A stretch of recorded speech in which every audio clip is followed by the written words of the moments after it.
They're injecting molding. So when you get them, run your fingers along it. What you'll find is that usually there's a little stamp on there that gives a number, 1, 2, 3, or 4.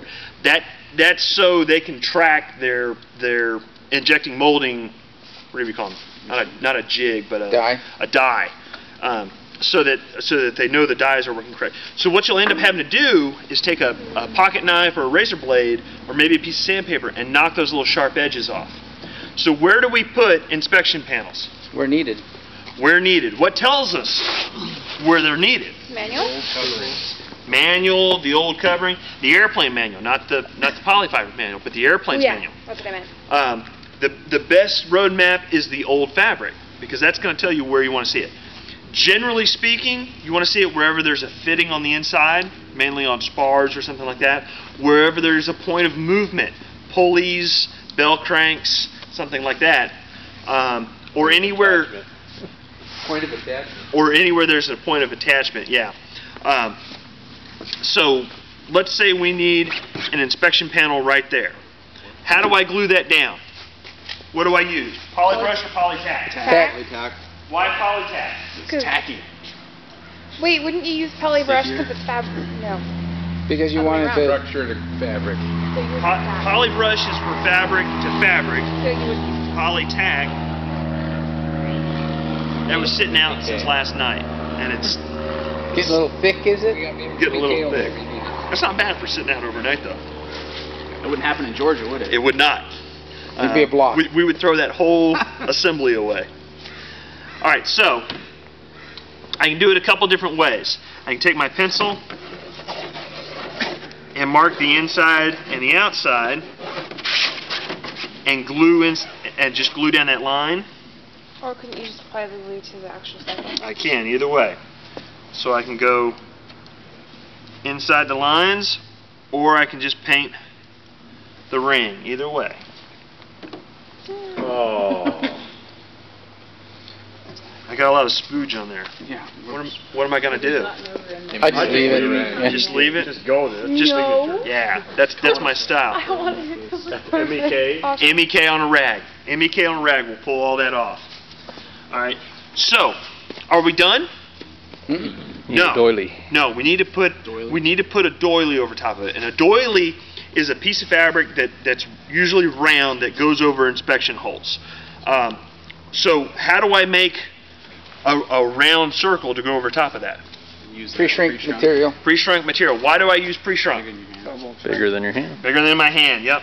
So I'll take my pre-shrunk fabric, and then I need something that's round, that's bigger than an inspection panel. So what would I use? What do I have laying around that's handy? Gallon can. You're going to have a couple of them laying around. So a gallon can, pencil it out. Now, what do I want to do with the rest of this pre-shrunk fabric? Try to use it elsewhere. All possible. Yeah, I want to use it. So it's going to be hard to lay something out on it once I cut it out. So what I do is, if I've got any extra space, make a bunch of them. I go ahead and start making a bunch more. And I'll use a gallon can, and then I'll use a little can like that. What would I use a patch that big for? Yes. Pop rivets. Maybe to go over top of a pop rivet, yeah. Single stitch lines. A single stitch, a repair, absolutely. So I try just to use up as much of that fabric as I can. Also, you're going to have your gussets cut out of this as well. So just try and make use of all the material that you can. There. Too many scissors. We talked about it, and I just want to make sure everybody understands. Straight scissors, I get the cheap ones because they're going to get dull, and I throw them away. Pinking shears, I get the good ones. I go to Joann's Fabrics, Michael's, Hobby Lobby, something like that. I prefer, just my personal preference, a company called Ginger. They make really, really good pinking shears. And the best part is, I can send them back to the factory at any point, and they'll sharpen them for me.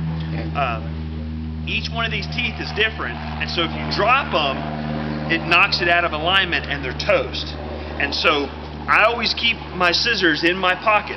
I try not to lay pinking shears where they can fall onto the ground. The manual goes so far as to say, take a piece of string and loop it around there and hang them around your neck. And it's true. And it's like a fashion thing too. It is. It just looks hot. And if you watch the fabric stores, they have them on sale every once in a while. I pick mine up half price. Goes with any outfit. If I'm on the road and have to do a quick repair, I'll go to Walmart and buy the $5 cheap pair of pinking shears. And when they get dull or I drop them, I throw them away. But where I'm doing fabric a lot, on a lot of different airplanes, I've actually got about 4 pairs of those Ginger pinking shears. One set is always at the factory getting sharpened, and then I've got the pair I'm using, and then 2 as backups in case I drop it or I loan them out and somebody else doesn't bring them back, you know, issues like that. But I do this as a living, so that's kind of different than what you all do.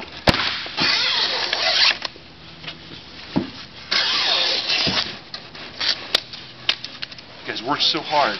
Cut it all up. Now, do you still have your... Okay. How much do they charge you for sharpening? It's $15, I think. No, it's so 12. Every third one you could buy another pair? I could. But I don't mind, you know, sending them off. Just because I hate to throw them away. Although I probably could put them on eBay. Suckers. Yeah, get them and they won't. Yeah. Then you'll be buying them. Get them, and that's why I hate eBay. Wait a minute. I know this guy. All right. So, why am I using pinking shears to cut these out? More surface area. Yep. And I have to be careful if I want it to look good to get the teeth to line up.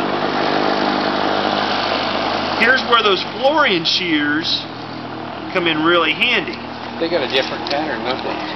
They have a little different pattern. A little tighter. But the nice part about Florian shears... Once you start cutting, you don't have to remove the scissors. Yeah. So once I start, all I have to do is just keep them on the line. Those are really awesome. I love them. Don't be competing with me now.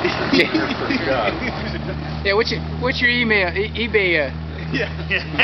So I'll know if you're bidding or somebody else. I don't have one, but shit, that'd be half a dozen people on eBay competing with us. I'm gonna have to tie a string on them just so I keep Gonna have to tie a string on them, yeah. There we go. Give me that can real quick. No, the can. So, how do we put our doily on? Well, Just like we were doing tapes. Outline it. Pre-coat it inside and out.